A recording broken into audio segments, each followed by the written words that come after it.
Hello students, welcome to RD Chemistry. In this video, I will discuss vapor pressure of solutions and the Raoult's law. What is a vapor pressure? Okay, let me consider in a vessel pure liquid. So we have got liquid molecules here. Assume this vessel is closed. The liquid molecules have tendency to become vapors, correct? And the vapors will collide with each other and also can condense back. So there is a rate of evaporation as well as the condensation, correct? So at the equilibrium state, the rate of evaporation becomes is equal to rate of condensation. At that point, we can define the pressure exerted by the vapors which are in equilibrium with the liquid molecule is called as the vapor pressure at a constant temperature. For the pure solvent, I'll take the vapor pressure P and not I'll take. Suppose there are two different liquids. I'll take vapor pressure pure liquid A, P not A. Suppose there is a pure liquid B, I'll take the vapor pressure pure liquid B as the P naught of B. Clear? Right? Now what I'll do, I'll mix the two liquids. I'll mix liquid A and liquid B, assuming both are volatile in nature. Now what will happen? Here we have got the vapors of A as well as the vapors of B.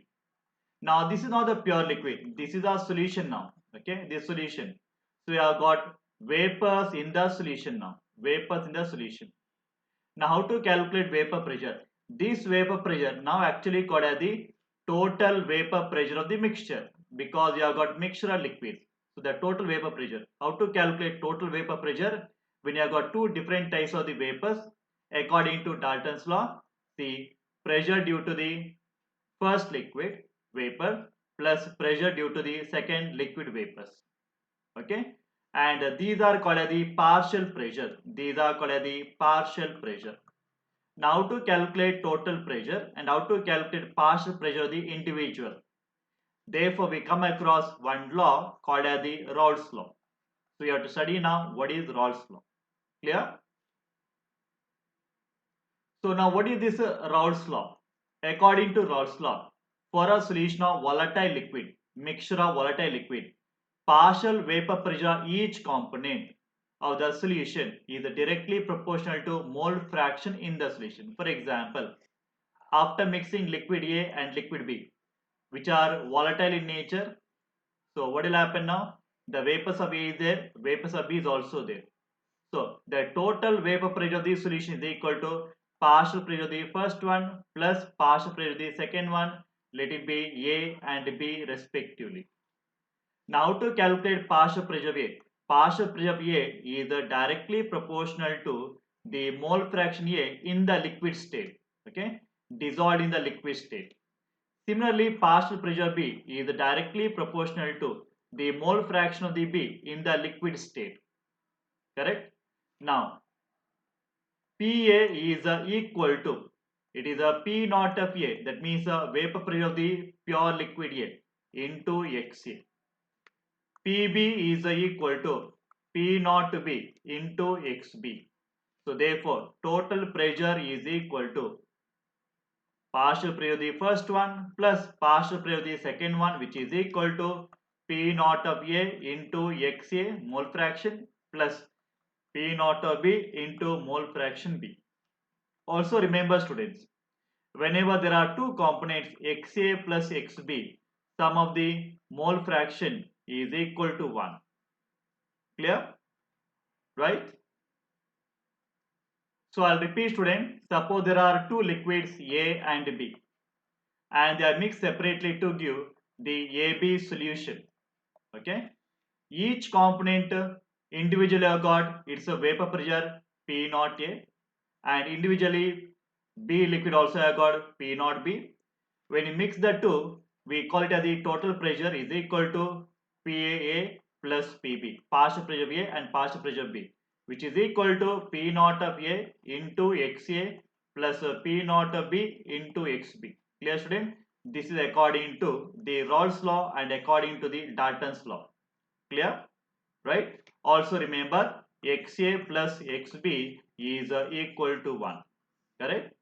So we have got two different types of the solution. One is called as the ideal solution and other one is called as the non-ideal solution. Non-ideal solution. Okay?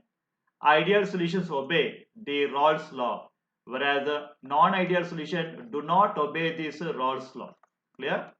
Right? Now let us see what are the differences between the ideal and non-ideal solutions. Okay? Difference number one. Ideal solutions obey the Rawls law, whereas the non-ideal do not obey the Rawls law. Okay? Now, in case of ideal solution, enthalpy after mixing is equal to 0. Heat is not liberated and it is not absorbed. And delta V mixing difference in the volumes is equal to 0. In case of non-ideal, delta is not equal to 0 and delta V not equal to 0. Okay students, right? It can be either exothermic reaction or endothermic reaction after mixing. Delta H can be positive value, delta H can be negative value, delta V can be positive value, delta V can be negative value. Clear students? Right?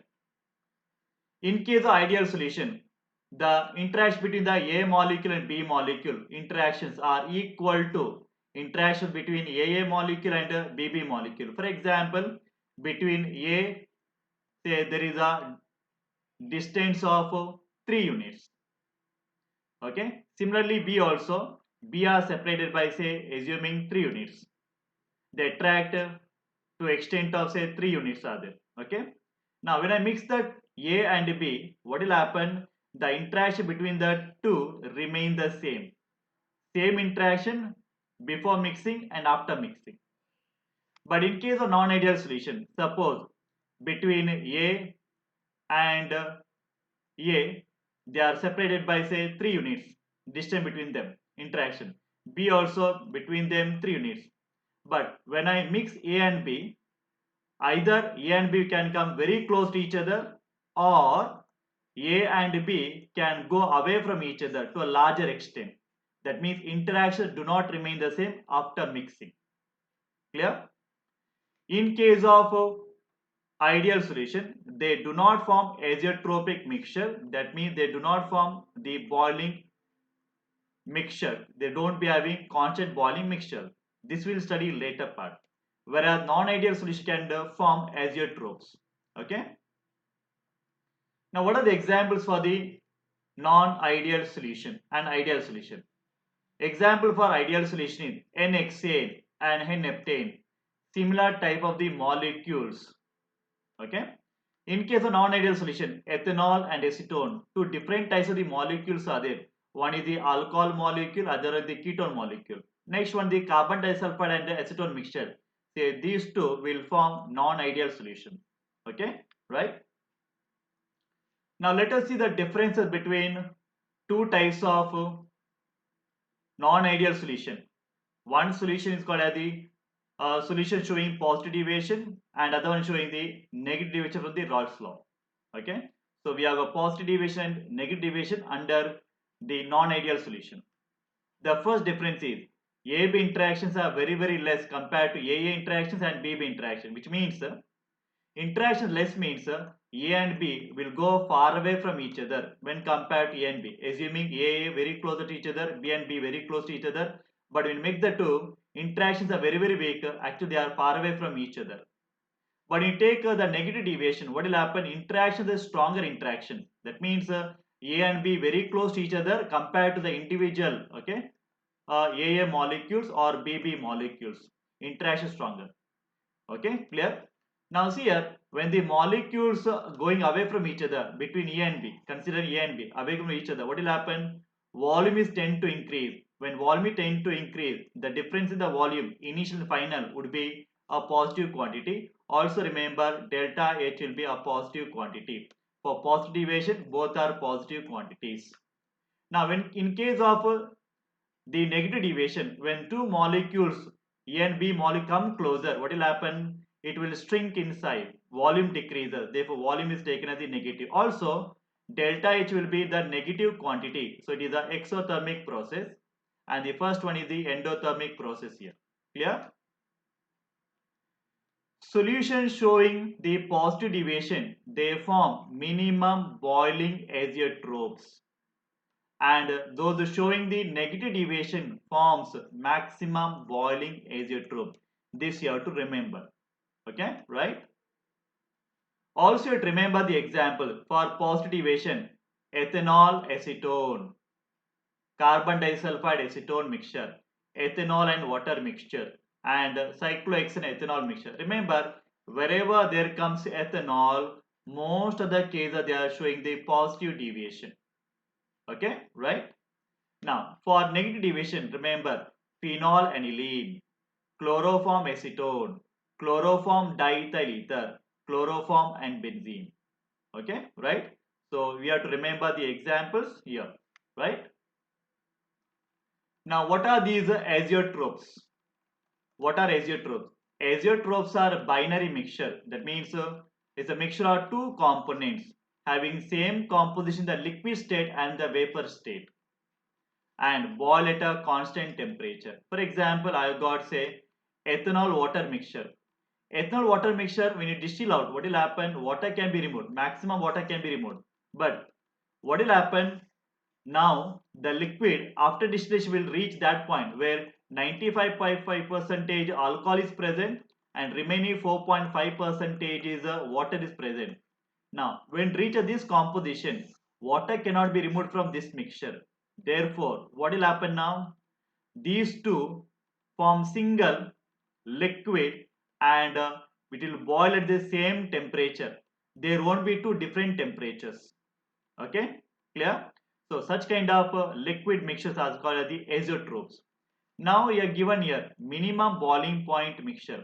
Say alcohol boils around 73 degrees centigrade and water boils around 100 degrees centigrade. For the pure components I take, when they form azeotropes, the boiling point will be less than the 73. Okay, between 73 and 100, and 73 is the minimum one. But this liquid will boil lesser than 73 degrees centigrade. So that is the meaning of minimum boiling azeotrope. Remember, positive deviation liquids will show the minimum boiling point azeotropes, right? Next one is the maximum boiling azeotropes. Now what is this actually? The liquids showing a negative deviation, they can form maximum boiling azeotropes. Example is, we have got nitric acid and water mixture, assuming, okay, which can be distilled. Water can be distilled off, water can goes off, but now it reaches a particular composition where 68% of nitric acid remains and remaining is a 32% water remains. Okay, now from this mixture, water cannot be removed easily, not possible. Therefore, this mixture is called as the azeotrope. Now, it is said that it is showing the maximum boiling azeotrope, which means the boiling point of the mixture is greater compared to the boiling point of the pure nitric acid and that is the pure water. Clear? So that's why it is called as the maximum boiling azeotrope. So negative deviations, liquid can show maximum boiling azeotrope. Clear? Question number 1. Vapor pressure of pure air. Okay. So vapor pressure of the pure air. So we write P naught A is equal to 70 mm of mercury in terms of mercury scale. It forms an ideal solution of the B in which the mole fraction of A is 0.8. So mole fraction is equal to 0.8 is given.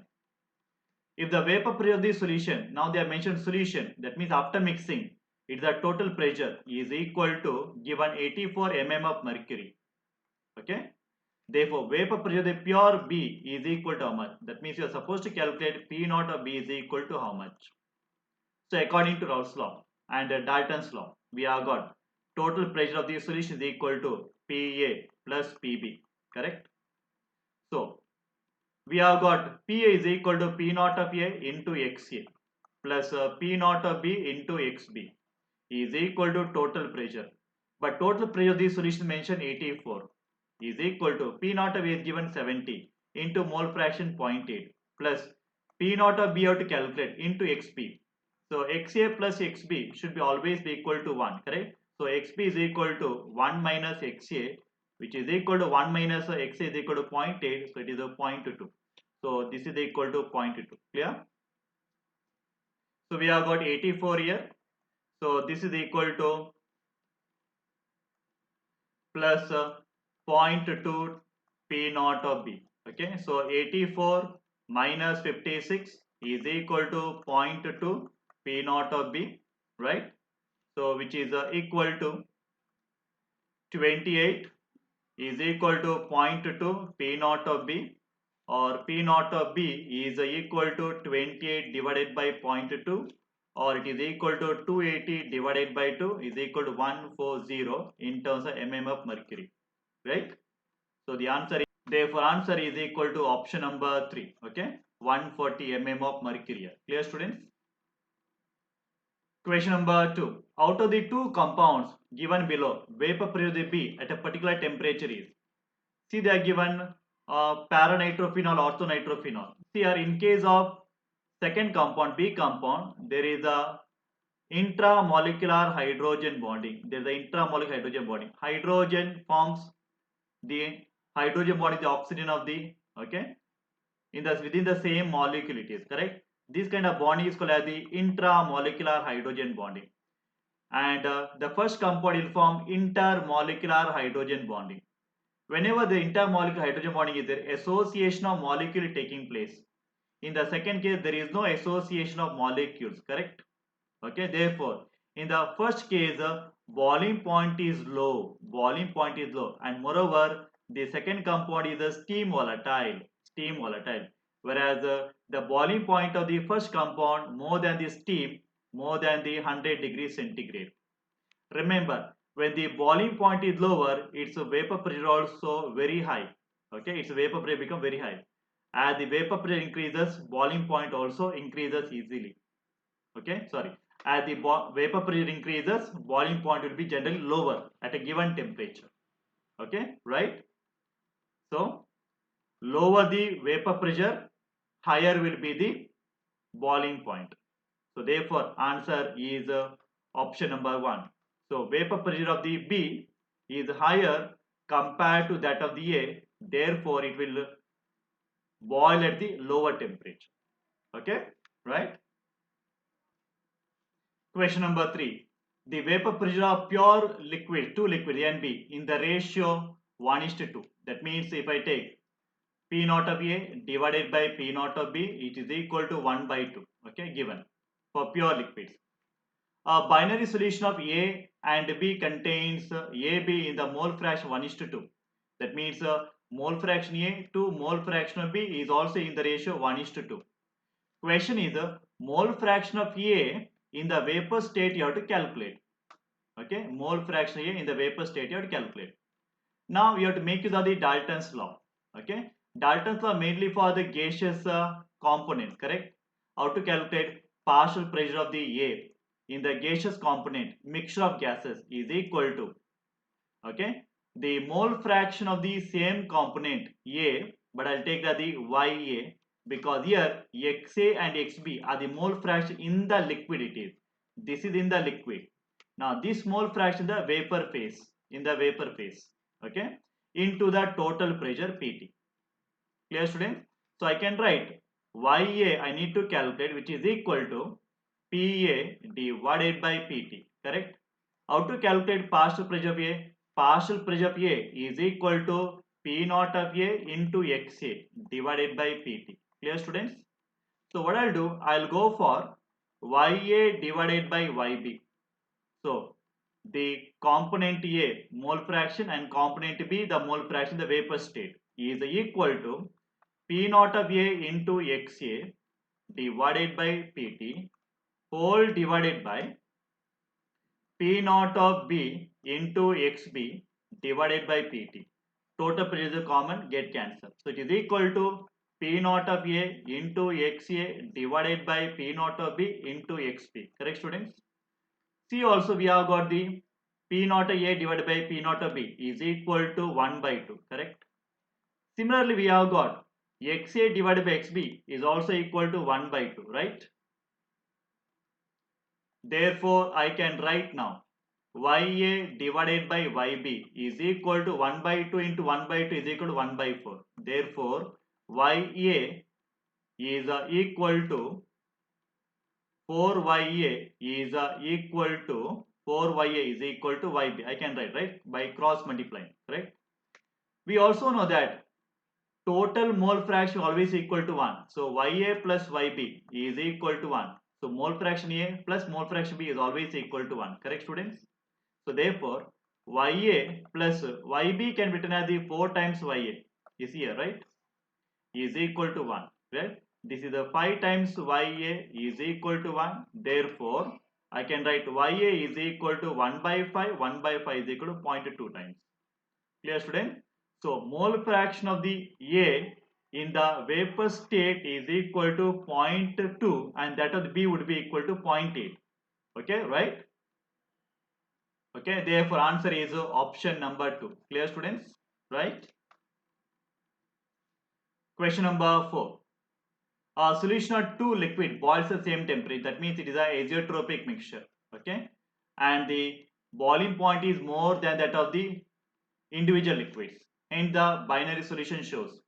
Suppose there is a positive deviation, that this is azeotrope will have the boiling point lower than the individual component. Suppose there is a negative deviation, that azeotrope will have the more boiling point when compared to the individual components. Therefore, answer should be the negative deviation from the Raoult's law. Clear? Right? Question number 5. For an ideal binary liquid state. So they are given ideal solution, binary liquid. That means two components are there. You know that for ideal solution, delta H mixing is always 0 and delta V is always equal to 0. But you not studied in my discussion synopsis about the delta S and delta G, correct? Right, students? What is this is equal to now? Okay, right? Now we have to mix the two liquids. Okay, so delta S and delta G comes in the thermodynamics. Okay, so thermodynamically, if there is a spontaneous mixing, delta G should be always be negative. For the spontaneous process mixing, there should be delta G should be negative. And according to second law of thermodynamics, entropy of this universe should go on increasing. That means should be always a positive quantity. So accordingly, we can select the answer. Answer is equal to option number 4. Okay. So entropy should increase positive quantity and delta G should be a negative quantity. So answer is option number 4. Right. Question number 6. A solution A contain acetone dissolved in chloroform. Okay. And B contain acetone dissolved in carbon disulfide. Carbon disulfide is a CH2. Type of deviation from the Raoult's law by the solution A and B. Okay, remember, we have to remember this concept. Okay, some examples you have to remember. Acetone chloroform is a negative deviation. Acetone carbon disulfide shows the positive deviation. So negative and positive respectively. The answer is option number 2. Right? Like the videos, share the videos, and please do subscribe RD Chemistry YouTube channel as well as the Telegram channel. And thank you for watching. Have a nice day.